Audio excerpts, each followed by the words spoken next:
to VPG's Virtual Water Cooler Chat podcast, a platform that celebrates the rich tapestry of professional diversity, with a particular emphasis on empowering women. We aim to foster diversity, equity, inclusion, and accessibility, DEIA, for all, while recognizing and championing the achievements of everyone as a central pillar of our journey.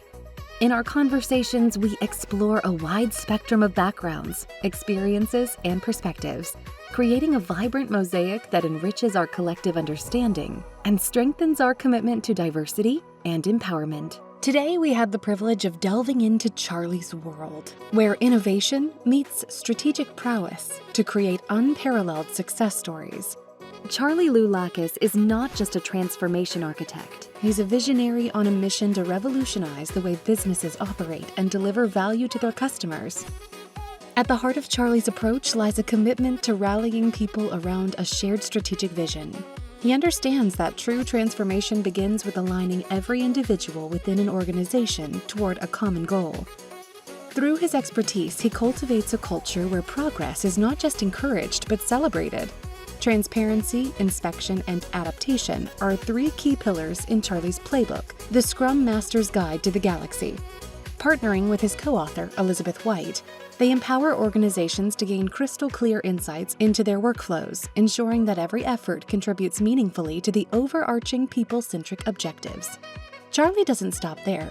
He is a relentless advocate for continuous improvement, infusing organizations with a culture that embraces change as a catalyst for growth. By instilling this agile mindset, Charlie empowers teams to adapt, evolve, and thrive in an ever-changing landscape.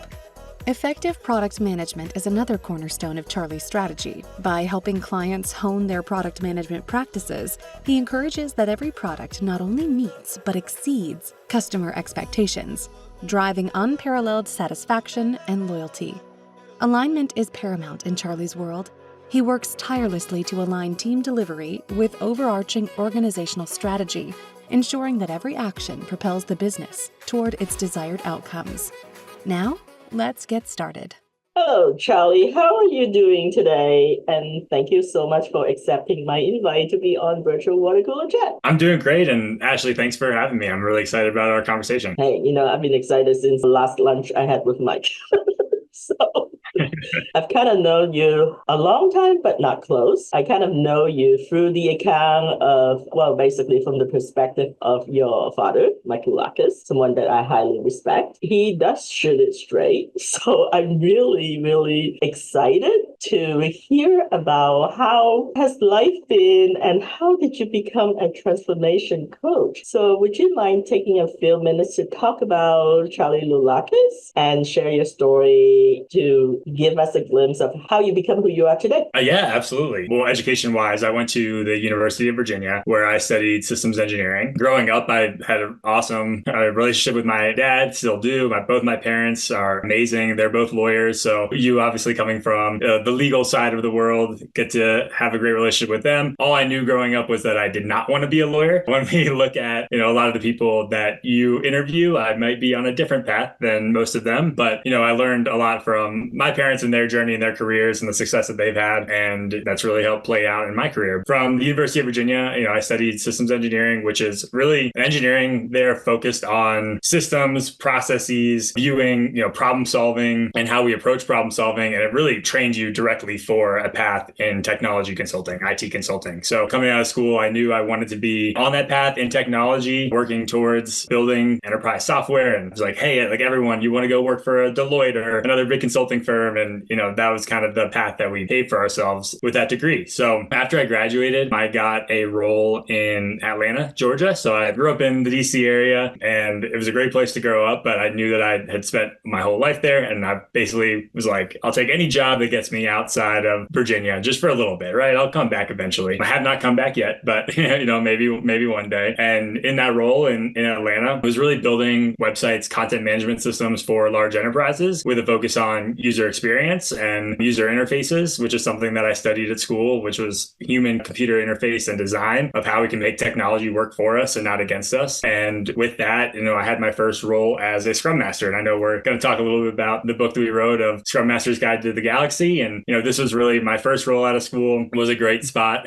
There it is. It was a great introduction into, operating as a Scrum Master. I had never really heard of Scrum. I had not heard much of agility and business agility. As we went through this role where I was acting as a Scrum Master for deploying this new website across 180 countries. It was a major Fortune 500 company that I was working with in Atlanta. And we went through the whole design, build, and deployment process over the course of a few years. And it was a really great experience for me to learn about Scrum, learn about Agile as we went through it. So, that kind of transferred. I was in Atlanta for a few years and I came out to Denver and visited some friends. And I was like, Colorado's a place for me. I've got to spend some time there. So I moved to Colorado over 7 years ago, and my wife and I live here now with our dog, and it's just north of Denver. We really love it out here. But when I moved out here, I joined a larger consulting firm, and I got some more experience, in not just in the Scrum Master world, but in driving Agile and driving transformation as a whole. So a lot of the projects that I went from more of the technology implementation side to really driving transformation holistically. And I spent a few years at that firm where I'm going through a couple of transformations for some credit unions, some financial services institutions, focusing on a lot of infrastructure and data center and network work. I met my colleague now, Elisabeth, who really became one of my mentors, and she co-authored the book with me now. But she taught me basically everything I know about Agile and agility when I was working with her at a previous firm. And then at some point, we were talking and I was like, when you want to start a company, I think it'd be awesome to join you. So I planted that in her ear a few years before she ended up making the jump. And I've always really wanted to be a part of a small, lean team and really just see what we could do, trusting in ourselves in that. And she ended up starting Cornerstone Agility, and I joined her shortly after. And the two of us, along with our other partner, Parker, have been working there for about 5 years, driving enterprise transformation and thinking about how we help build business agility, build organizations that can define and execute on strategy more effectively, building strong, continuous improvement cultures. And that's really been my path to learning more about Agile, learning more about transformation, and then ultimately, starting our company where we do this for a living. We go to organizations, Fortune 500 companies, smaller organizations, technology organizations, and we drive transformation through really taking an empathetic approach, really being more people-centric than technology or process-centric. One of the things we wanted to do in driving transformation is to really say, hey, what works? And what works is helping people get better. And we didn't see a lot of organizations doing that. A lot of bigger consulting firms focused on process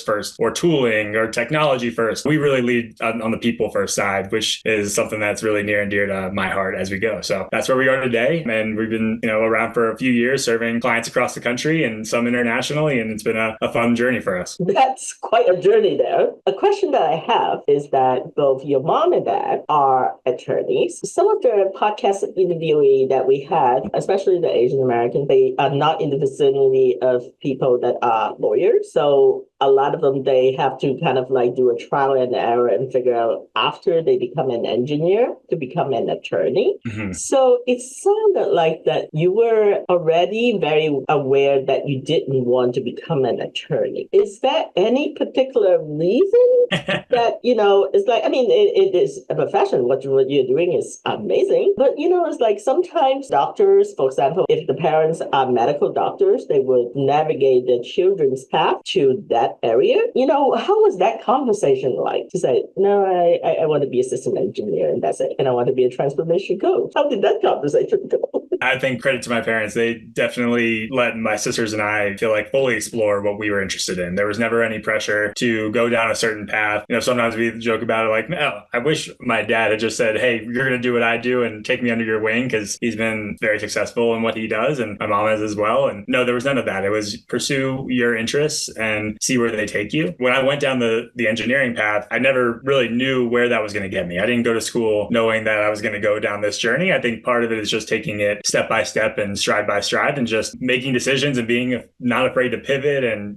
just go down whatever path makes sense at the time. So there was never a conversation of, hey, I'm not going down this path. It was more, what are you interested in? What do you want to pursue? What do you want to do? And we'll just keep talking and supporting you along the way. So that's how I viewed it. I think for me, from the lawyer side of it, I was never the best writer. I think I'm a better speaker and communicator than I am writer. So that was always just, I'll go down the engineering path. I love math and science. That works works with my brain for now, and we'll see where it takes us. A big piece for the engineering side of getting a BS, and that was definitely always a priority for me. One of those reasons was from my dad's perspective. He had a civil engineering degree undergrad, and my sister, had also got an engineering degree. I felt like talking with one of my best friends, Peter, in the world. He always talks about that like Venn diagram of skill sets. You can go down a lawyer path, but if you're a lawyer and an engineer, it gives you this whole new breadth of perspective on how you approach problems that can make you really successful. I always knew that technology and kind of engineering and just understanding systems and that problem solving with a BS mindset from an undergrad perspective would just help me with whatever I wanted to layer on top of that. Give me a really good foundation from a technology perspective to then add something else in that Venn diagram that makes me a little bit more unique. I'm always going to figure out what else is going to be added there. But for me, really taking in some of more like psychology principles, and probably in a different world, I would have been a therapist and gone down that path. So I just love to talk with people and help solve problems. But really taking that with an engineering background, I felt as the foundation, I think really set me up for success. So my parents never said either that you had to get an engineering degree or they basically said, pursue what you want to pursue. But my dad, he's very direct. So as things pop up, he'll say, are you sure you want to do that? But it, never felt any pressure of doing anything other than what we wanted to pursue, and kind of world is our oyster there. That sounds so much like Mike and Karen. No surprise there. And the thing is, I always know from Mike, like, for example, he was like, if you don't want to hear the truth, don't come to me. Absolutely. I'm just going to shoot it straight. I was like, okay. And I think that is really an admirable quality, especially these days, especially in the legal world. I mean, I know what to expect from him. And then there were times that, like, after I left with Ryan Gavin, I switched to become a patent paralegal, because I was in construction first. And then after that, I became a patent paralegal. So that's when I see like the engineering background, because a lot of patent attorneys, most of the attorneys, they have to have an advanced science degree. And so a lot of them, they was like, I got so bored becoming an engineer. So I decided to be a lawyer. I'm like, okay. If that works for you, great. Oh, yeah. There were plenty of them that were like that. It's like, I'm just sitting there, I'm not sure, because there wasn't as much creativity. Not that law has that much creativity anyway, but it was interesting to hear everybody's journey. I thought that was really interesting. And when I usually have lunch with Mike once a year, at least. He's hard to book. And then we were talking about, because I wrote a book, collaborating in competitive ecosystems based on like animals and stuff like that on the team. And he was like, oh, Charlie wrote a book too. So there was like the Scrum Master's Guide to the Galaxy. He was like, well, I don't all know exactly what they do. I was like, I will have an interview and I will tell you what Charlie does.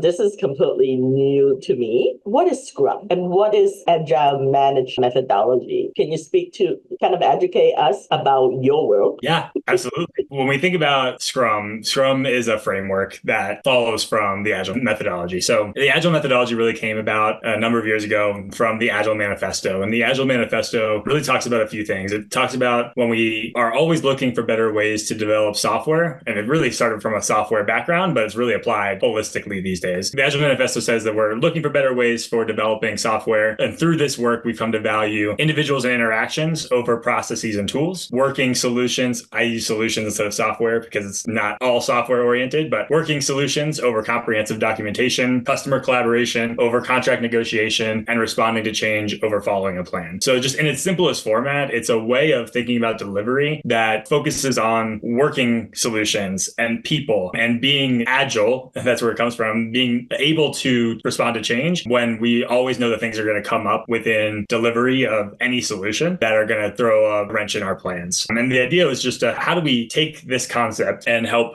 organizations deliver more effectively by focusing on those four areas. So it's not that we don't care about documentation, we don't care about contracts, we don't care about building a plan. It's that value is really delivered when we deliver working solutions and where we care about each other over there's no value in the plan, there's value in what the plan delivers. So a lot of that mindset and approach is how we kind of take it down to the way that we run transformation for organizations is to live and breathe, the values within that manifesto. And from that, there are 12 principles of Agile. I'm not going to go through all 12, but a lot of these are tying from that manifesto. How do we make sure that our highest priority is about our customers? So is that continuous focus on who is the consumer of what we build. We don't want to just build technology or any solution for ourselves. We're building it for ultimately someone that's going to consume that. And within that, we want fast feedback. In traditional project, what we call like waterfall project management, you might go through a massive design phase, a building phase, a testing phase, and a deployment phase. And each of those different phases might take 6, 12 months. So we're looking at projects that are 2 to 4 years long. And I've worked on a couple of those. But at the end of the day, the problem is that once you get to the end of that project, do you know if what you delivered was what your customer wanted? So what we really try to focus is on how to build and deliver in incremental pieces and incremental solutions so that we're getting fast feedback. We're constantly focused on the customer. And through that, we're delivering working solutions and we're building an environment and a culture that helps us be more effective as a team. Within those 12 principles, Scrum is a framework. There's many frameworks. There's hundreds of frameworks, honestly, at this point that have been developed. And Scrum's just one that's pretty widely used, at least from a team level delivery perspective. So it centers around a Scrum team, which is where Scrum comes from, kind of that rugby perspective of everyone working together in one direction. So you've got your Scrum team, a Scrum Master who acts as that servant leader, facilitator, coach for the team to help drive Scrum success, and then a product owner. And the product owner is who drives, that what do we want to deliver and why do we want to deliver that? And so Scrum as a framework is an operation where we take our product backlog that is defined and collaborated on with the product owner, and we operate in these sprints. And those sprints can be 1 to 4 weeks long. And within that, we've got a set of some ceremonies and events that we work through to help us deliver. But the goal is that shrinking that backlog and delivery plan into a 2-week sprint, we want to be able to commit to just what we can commit and deliver in 2 weeks. And by shrinking that down, we do that design, build, test, deploy all within a 2-week period. We just lower the scope versus thinking about a project, a massive project with all of the different scope items in there. We're looking at smaller features, smaller stories that we can deliver in a smaller time period and actually deploy and have working software that we can get feedback on. So as a whole, Scrum is really just a framework to help us live those agile principles. One of the key roles to that is that Scrum Master. And since we work with so many Scrum teams and there's a ton of books on Scrum, we wanted to write a fun book on what does it mean to be a Scrum Master. And it's not just about making your team do Scrum better. It's really thinking about all of the different aspects of agility and how Scrum Masters play into that. How does empathy play in your framework of sort of like Scrum and transformation coaching? Oh, it's huge. When I look at transformation, there's really 4 different aspects of what I think about. And it's the people side, people and culture, the processes, our products, and our tooling. But everything traditionally, every problem that I encounter with organizations is a people problem. It's not going to be solved by process or tools, even though we've got all these software companies selling us the solutions. Most things, most challenges, and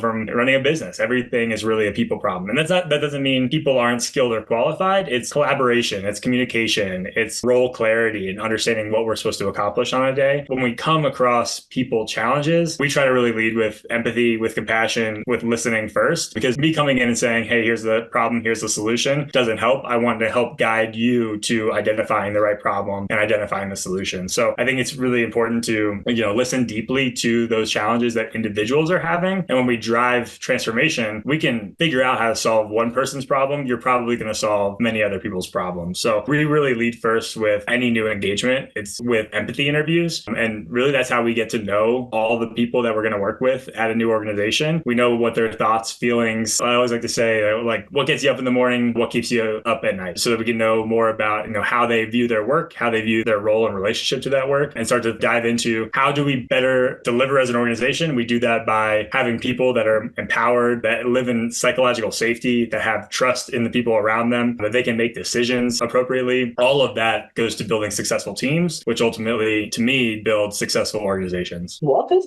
through if someone actually engage you as a transformation coach. Yeah. How does it actually get started? What are the key things? You could role play here if you need it. Yeah. But I just was wondering exactly how does that framework actually work in reality, and also does it differ across industry, or is it pretty applicable across industry? I think the end goals are really applicable across any industry. We tend to have a lot of work in highly regulated environments, financial services, traditionally less agile environments. Because when people think of agile, they think of like Amazon, Facebook, Meta, Google operating in this true product technology delivery model. But there's so many organizations that are embracing agility that aren't technology first organizations. They're services first or or product first organization. So, for us, it's really always start with one, like, what's your why? Why do you want to change? What's not working today that you really think that you can do better? Whether it's from, missing out on your OKRs and not having, customer satisfaction the way you want it to be. We really got to hone in on the why is there a need for change? There's some sort of impetus for change. From there, instead of going solution first,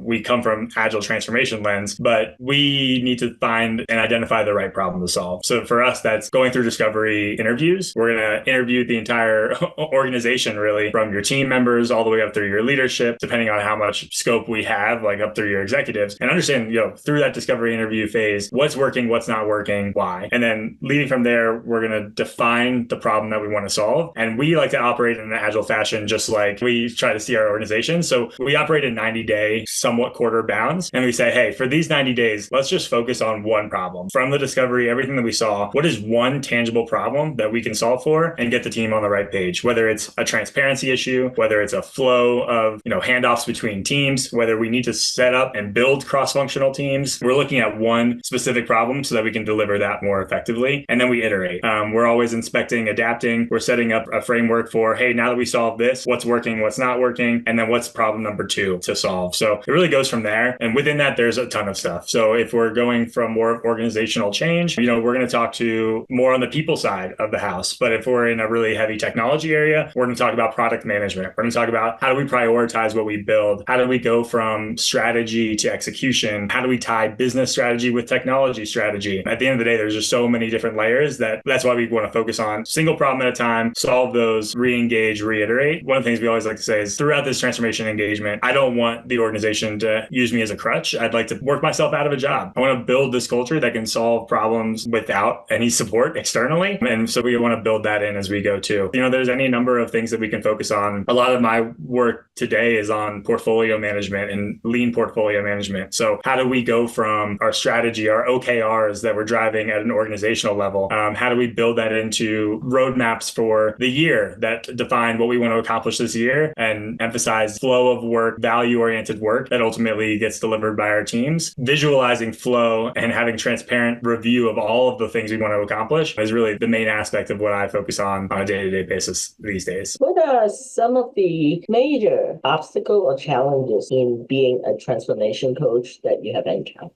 Always going to be leadership. Leadership is going to be a big either proponent or antagonist to the transformation story. Resistant to change like me.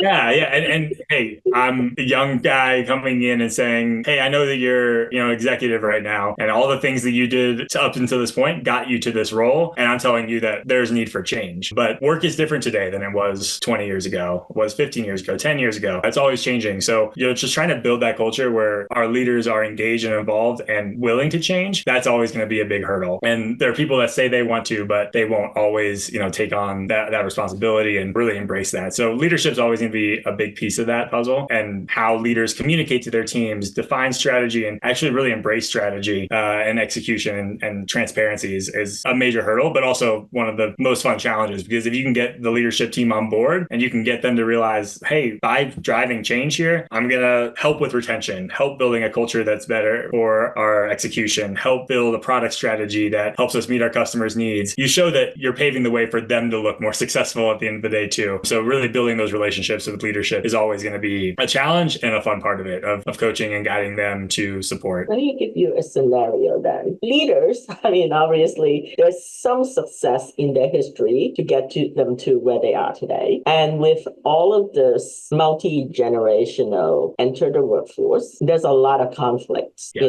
Value differences. And as a transformational coach, when you go in there and you obviously supposed to be an objective sort of bystander and see what are some of the things. And the leaders, yes, there might be a lot of things that resistant to change and a lot of things that they might do better if they don't self-sabotage. But the other generation for the workforce itself, I think for a problem to exist, everybody plays a part. So as a transformation coach, when you go in into a situation and coach the team and basically encourage people to take accountability for their part of it. That has to be really hard because the leaders are the people that pay your bill. And how do you actually make that happen? There's a lot of aspects of that. One major thing is building that trust. We have to build trust to show that, hey, I'm listening first to you. I'm not coming in with any predetermined expectations, but I'm listening first and I hear your problem too. So we talk about that leading with empathy. Just because leaders are paying our bills or they're in charge doesn't mean that they also don't want to be heard and that they don't have challenges that you can solve for. So I think a big aspect of that is leading with listening, starting with what are the things that motivate you. Let's learn about what motivates you. Let's learn about why you feel like we are undergoing this change. And then let's look at the problems that we have across the board of communication, collaboration, of leading, building in that servant leadership mentality. Another thing we try to anchor to is we may all have different personal values or different personal goals. But as an organization, if we're working for a company together, we should have shared mission, vision, and values for that organization. So while there may not be shared consistent relationships outside of work, what is that shared mission, vision, and values within the work that we do? And can we anchor on something that brings us together within that? I feel like too many organizations find themselves fighting against each other internally versus finding a way to align on that shared goal. And if you have that sort of shared vision, it doesn't even have to be the company's vision. Like you could say, hey, within our organization in this company, this is what we want to anchor on. This is what matters to us. Let's define what we care about. And let's always retrospect and look back on if we're living those goals of what we care about as a group. But then lastly, I'll just say with any business and any organization, I always say this, you don't get points for being more agile. Like if I come in and we're the most agile company of all time, but we don't deliver for our customers, we don't have business success. Business success drives a lot of benefit across the board. When we're doing well, things tend to go better from a culture perspective too. So also anchoring in on, hey, it's not through these people problems, we're driving business success. We're driving the ability to meet our OKRs. We're driving the ability to deliver our products, deliver on strategy. That ultimately ties to our bonuses in many cases. Yeah. What we're here working for. So I see that a lot of people in my industry tend to lose sight of ROI and business value and in transformation. And we tend to lead with that as well. There's people aspects of it. We want strong relationships, but we also have to have that economic view of, hey, there's a benefit in this for all of us. So if nothing else, we've got a shared understanding of how we want to reach that, economic benefit. And so what the things we try to do is anchor ourselves in objectives, quarterly objectives. We're measuring ourselves against our ability to, meet those objectives and commit to work. And when leaders especially start seeing, hey, I was resistant to change, but all of a sudden my teams are executing better than ever and we're meeting our business and exceeding our business goals, that is, I think, the universal translator of this is working. You can sometimes measure the culture side, but you can almost always measure the business aspects of what you do. And, that's a big aspect that I try to bring into every transformation as well. So I'm going to quote you in your book right now, page 34, True Proficiency. So I was really interested in hearing your describing speak softly and carry a big stick. Can you talk about that concept? Sure. Yeah. So I think a big aspect of that is, again, leading with the right words and the right solutions versus just trying to be the smartest person in the room, potentially. I had a manager in one of my first jobs, and he said to me, from a client engagement perspective, I don't have an ego about my work. If someone's going to think some way, like that doesn't impact me personally. Like I'm willing to say what I think is right and fail, whatever. I'm not going to have my ego drive the decisions that I make in work. And I think that's really important. It's about showing people that you're not so attached to your ideas that you're going to make hasty decisions, that you're really just out for the benefit of the group and the organization more so than yourself. And so within that, speaking softly, carry a big stick, try to have the weight of what you say be really important, but not having such an ego tie to it where you feel like what I say and the opinion that I feel today isn't me. I'm always open to change. I want to be a continuous learner. And within that, I don't want to attach ego to anything I do. I'm happy to fail. I'm happy to be wrong, but I'm going to say things that radical candor we were talking about earlier. That's a piece of that too, of like, I want you to be able to trust me first. Just try to tell a story to tell a story. It's about building that trust and saying the things that are meaningful versus just what you think you should say, or always having the person be the person that speaks up in the room. You don't always have to get your voice in. Sometimes just listening can make the things that you do say more meaningful and more impactful. Totally agree with that. And I want to share a quick story. So I think it was last year. I was running a meeting and Virtual Patent Gateway. Most of the people have never really met. So it is really quite challenging. It's almost 5 years. January will be 5 years. So, in business, that's kind of a big deal.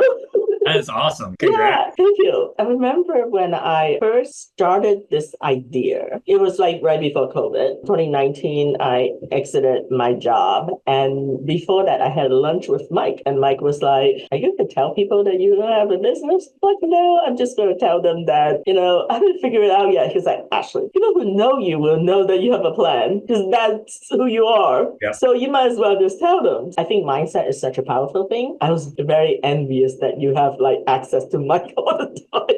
Because my parents, they are really loving. They ran their restaurant business, but did not coach, graduated. And I was the first person in my entire maternal and paternal family that went to college. So I really did it like by sheer will and working really hard. And the first year, I think because I was just really new to the States, my English was not so great. And I even had like one semester of probation because I did not do well in biology in one of those auditorium class. And it dragged down my GPA and was so worried. We were in Lawrence, Kansas. I was sitting in like the kitchen floor in the restaurant, crying, just wondering how I was going to get through college. It's only my freshman year. So all of those things. Yeah. And I think it's so important to be surrounded by people that can speak truth to you, be candor and be honest with you. So many people, because they don't want to upset you and they don't want to they sugarcoat because there's no skin off the back. So I really have been very fortunate to have people of a mixture of everything. So I take that approach very seriously. So I had someone that actually told me during the meeting, she was late and then she was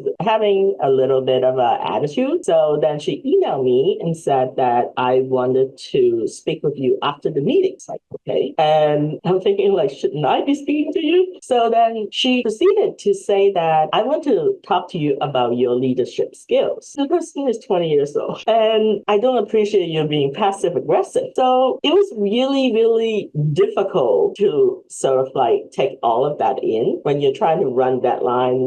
I come from a legal industry, so there's so not that much agility there that you can there's not a lot of room for error either. So if you want people to like do certain things, it's not always because it's my ego. It's just that there are protocols and their liability involved, right? This person happened to be, I thought long and hard, and whether I was just going to let the person go. And then I decided to basically swallow my ego and have a meeting with her. And then she is now one of the person that turned around the most. I was honest with her. I said, hey, listen, I'm running a business. I'm not your parents. Your parents will give you unconditional love. I will not. Yeah, it is a business. It's a job. And we need to manage that expectation. I'm being truthful to you, and you need to also treat this as a job. I will be supported. That's what I'm here for. But you cannot expect me to just say yes to everything you want to do. It is a workplace. One of the most difficult things, because I'm a super people pleaser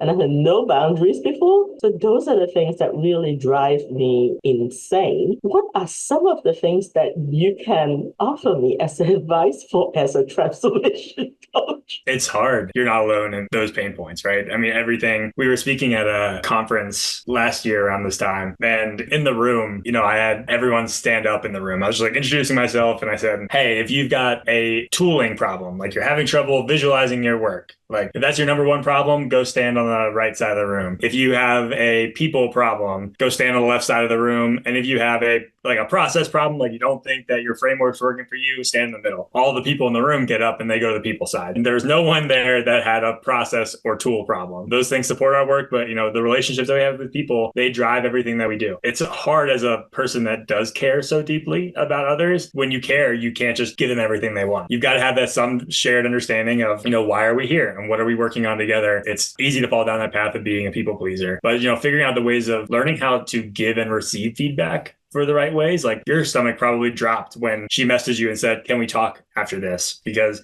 you're so thoughtful and caring, and you really try to cultivate this leadership mindset that when someone says that to you, you get anxious going into that conversation. So I think one of the key things with those kind of relationships and managers is one, figure out how your people want to give and receive feedback. Building in those things so that feedback doesn't always come when something's wrong or broken, that it comes more frequently and it becomes just in every part of your daily processes. That way, when there there is negative feedback or quote unquote negative feedback or, adjustments that we can make, that radical candor side of knowing that there is care there and that we have celebrated together already is being brought to that conversation versus we're only talking when things are negative. I think that's a big aspect of it. Another aspect of like defining individual goals and making sure that people see not only what my role is today, but where it can mature, and that you as a leader are not only thinking about the business side, but thinking about growing your people is a really big aspect for it. Because I think we can kind of get lost in the day-to-day operations of what we do. But when you truly build a culture of, empowered people, they're all on this shared mission and shared journey. You've got to pave the way for them to see where their career is progressing. And if they don't see that you're also invested in that side and you're just focused on your business aspect of that, again, they're going to say, where am I on this journey with you? So I think learning how to give and receive feedback, and then also making sure that feedback comes with the overarching goal of, hey, I want you to be successful as much as I want to be successful, and I want our business to be successful, creates that shared understanding and shared vision for where you all are going together, and can help with the language and conversations that you want to have because you do have that shared goal and understanding. That makes sense.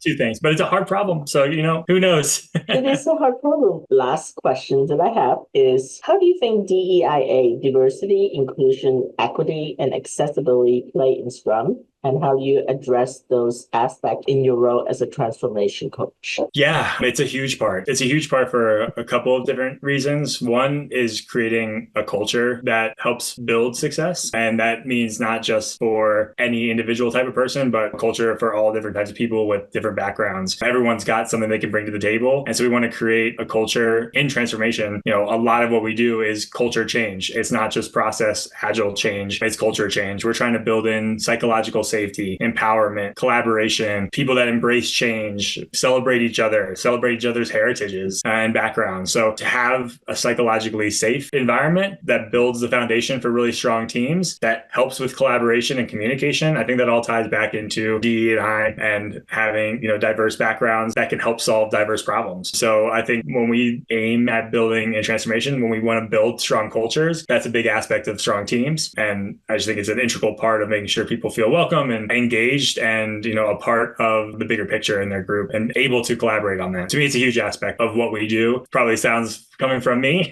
I had trouble with articulating that, but I do think that it's so important for everyone to, with all different types of backgrounds, to bring their unique experiences, because those experiences are going to help you solve customer problems. They're going to help you be more innovative and will ultimately help the organization long term. This is actually quite interesting. I'm actually a co-chair of the diversity committee at the PTAP Bar Association, and I'm not even an attorney. So it has been amazing to be able to, I think that's part of the inclusion as well, to get other people's perspective besides just attorneys, because the legal profession is not only supported by attorneys. There's a lot of other wheels that are turning. I really do applaud the PTAP Bar Association for being so inclusive on that. Now, final advice, if you have to, as either Charlie, Scrum Master, transformational coach, what is two pieces of advice that you would offer to our audience? One thing that I've been thinking about a lot is just the concept of ikigai. Are you familiar with that concept? I'm sure you are.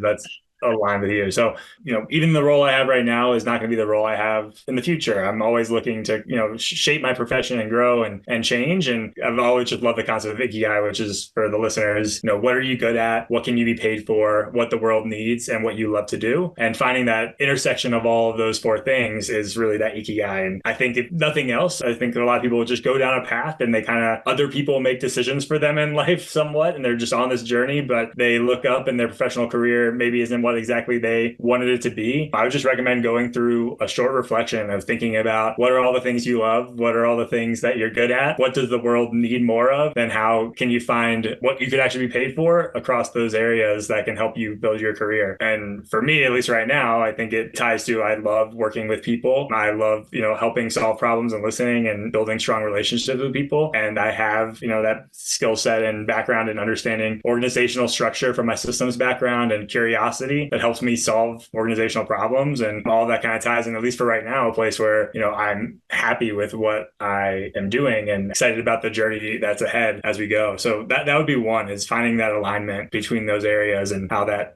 helps shape what your career could be. It could be something completely different than you're doing today, but asking that question is really important. And I guess second, I think would be, you're in an entrepreneurship phase, part of a small company, and you're always looking to solve new problems. I've got an idea every 10 minutes, just embracing curiosity and just trusting in yourself and investing in yourself, always learn new things, read books, think about different people's ideas, but just always being curious, always having that continuous learner mindset, because life's too short to not always be learning new things. And that can open up new doors for you and new conversations like this, and saying yes to things. This is my first podcast, so saying yes to things and opportunities, and just not being afraid to put yourself out there a little bit, even if it's uncomfortable, because it'll help shape your career as you go forward. I'm going to share one thing that your dad had actually offered me during that lunch when I was preparing for my exit. And he said that always remember your why of you creating this company, because in consulting, so many people can throw money at you, and then you will lose sight of why you decided to come out and do what you're doing right now. Absolutely. He is absolutely right, because I'm always being tested. Every time when I am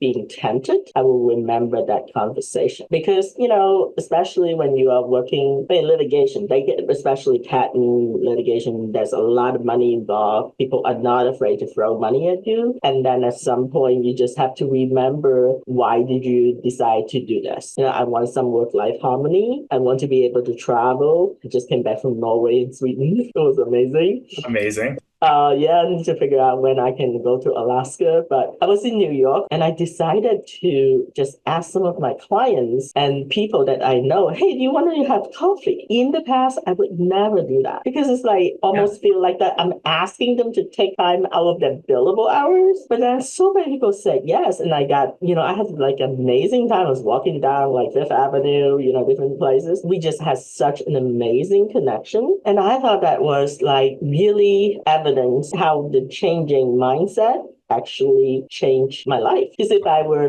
taking a very defensive role and basically saying, this is what I'm going to do. And also I was afraid to say no to people. If they come and give me business and I feel obligated before that, I must say yes. That was a lot of the mindset of working for other people versus working for yourself. I learned very quickly, 2 years after that, after I started, I learned that if I continue to say yes, I will take on other people's business liability. And that's not cool. So on that note, we are almost out of time. Thank you so much, Charlie. I hope this has been just as awesome for you as it is for me. Now you have your first podcast. Yeah, thank you. This was a lot of fun, and just in awe of what you're doing. You got your hands doing so many things at one time, and it's really, really impressive. And I'm just excited to keep following your journey and listen to more of your episodes coming out. And I've learned something from every single one. So and you'll be in one of them.